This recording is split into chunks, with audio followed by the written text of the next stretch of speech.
make this very clear. Mushrooms are not a cure. We need to get in the habit of understanding that there's a lot of work that goes into this. A lot of people think, oh, I'ma just incorporate these functional mushrooms into my life and all my health problems gonna go away. Cause this one say that it's good for regenerating your muscles, your bones. This one say it's good for focus. So I'ma just, just stick with this one because this one gonna fix all the stuff that I got wrong. and then that's all you're doing.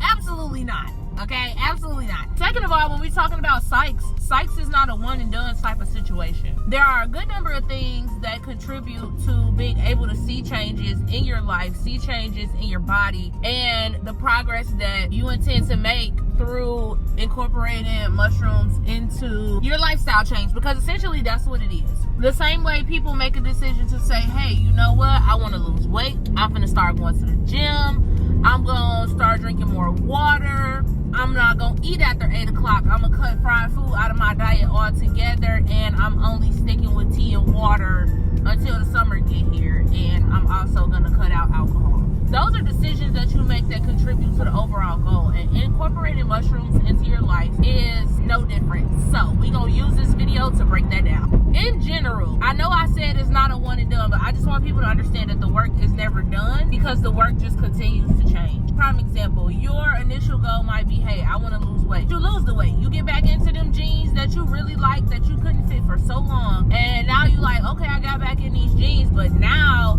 I want to tone my back real good. So now the work changes to target something specific, because yes, I do want to maintain the weight loss, but I want to target an area and I want to build that. Okay, then you get this nice back and you like, you know what, I want to build glutes and work on my calf muscles because I want them to just be more profound. So again, the work, although it may seem like it's getting easier, it's about consistency, and it is also about all the decisions you make along the way that still maintain the goal, if that makes sense. The work just going to change, it's not going to stop. Also too, no matter how you choose to incorporate mushrooms into your life, you need to be in a place to receive and accept all the things that come with it, right? You need to be in a place of receiving. Some people be like, I did shrooms and all the stuff is good for you, it's not good for me. Right, because you were not in a space to receive it. People have a hard time receiving anything if they're not in a place for that, good, bad, or indifferent. And so when we're talking about all the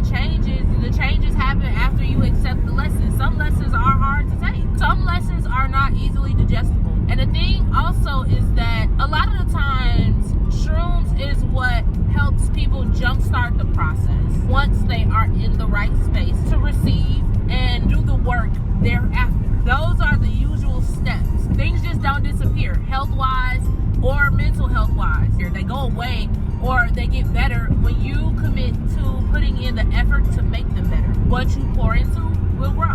And vice versa when it comes to dissipating things that are negative or not having to be so affected by the negative as well. Psychedelic and functional mushrooms are not a cure for mental illnesses, chronic pain, or existential distress. I don't know how much more clear I can be about that, but I kind of feel like even on the marketing side, people are like dressing it up, and that's not what it is. They are, however, tools to boost your well-being, but they are not solutions. They are a supporting role, but you still need the discipline in order to get to the end goal, if that makes sense. I could give you all the keys to success, but if you don't know how to use them and you don't have the discipline to say, you know what, I'm working towards something, there are certain people and spaces that I just need to curtail my time around in order to maintain the goal that I'm looking to get to, you're going to be your own downfall every single time. Also too, understanding that it's in conjunction with other things, other layers that can contribute to that. Those layers could look like therapy. Those layers could look like having a community of support and just aligning yourself with other people who are not necessarily on the same path as you, but they are cultivating growth and change and discipline in their own lives. And so having that type of support around you as well can further push you to maintain the path of difference that you do want to see. Being around people who understand what that support looks like. Hey, I know that you are participating in Dry January, so I'm not going to invite you to events where we are drinking or, something like that. Or, instead of us going out to the bar, let's go to a tea bar and try a bunch of different teas. Let's Let's try new juice bars every Friday instead of going out to the bar. Being intentional about different ways to keep exploring and keep pushing the goal. Also, too, you need to understand that your journey is yours. Although there can be a lot of similarities, your journey is yours to make however you want it, at your own pace, at your own time.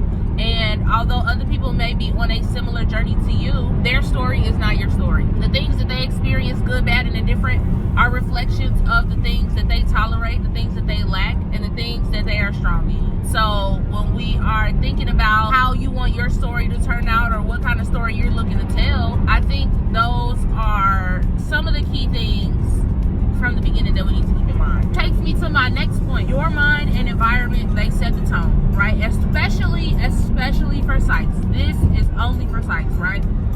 Set it is important. Your story, your journey. Again, I keep stressing this to y'all because it's crucial. Sites are not a quick fix. You still have to do the work. And people who fight growth have a hard time. When it comes to functional mushrooms, it's not a miracle or physical health. While they are marketed for health benefits like energy, focus, a boost to your immunity, and cognitive function, they are not a replacement or a supplement to any care that is necessary for chronic pain, health conditions. They are not a substitute for like medical treatment. It's not that's not what this is. Also too, especially because this super applies to tinctures, I'm learning that the ratio of like the active compounds that contribute to all the benefits per mushroom, for example, cordyceps, the active compound and ingredient is cordycepin, and so that's what's used in tincture in order for people to get the boost in focus. But it's like, how much cordycepin is actually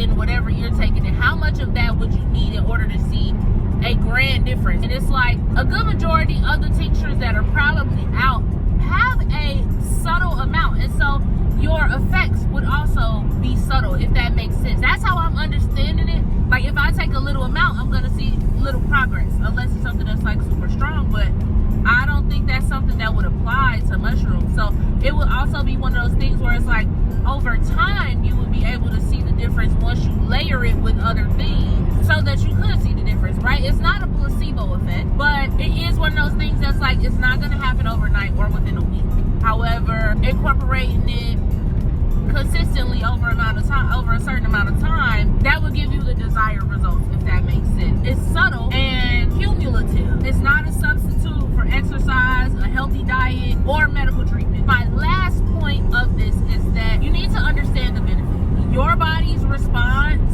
and somebody else's body's response are going to be different, and that when you balance your perspective, you listen to a lot, you take in a lot, and then you have to figure out what works best for you. That is still the biggest key component of all of this. What works well for somebody else could work well for you, but are you explorative enough? Are you interested enough? Are you dedicated enough to figure out what works? I have done a lot of trial and error to figure out what works for me, and that's why I get the results that I get. Being in a receiving space and understanding that it is somewhat experimental and very much so on a per person basis. Exercise optimism, but be realistic. At some point, we got to keep it a bean. At some point, we do got to keep it real. Mind believes, the body will follow. And with that, that's the premise of all of this. Incorporate where you feel necessary. Do the work. Be well-rounded in your approach to overall wellness and a lifestyle change, because that's what it is. And, you know, not all at once, but for the goal of the bigger picture. If you haven't defined what the bigger picture is for you, you should probably start there. Understand that you're not going to always get it right, but still contribute to the overall goal. Okay, I didn't go to the gym today, but I also didn't eat no junk food, and I had 4 bottles of water. You see what I'm saying? Okay, I didn't go to the gym today, but I did stretch and I did some skincare when I got home before I went to bed. I didn't go to the gym, but I did take the stairs everywhere I went today. So I'm still meeting myself halfway, because I do want this to be something that works for me, and so I'm gonna meet the goal halfway. If you like this video, go ahead and give it a thumbs up, comment, like, and subscribe, and I will catch y'all on the flip side. Peace out, Mushie Buddies.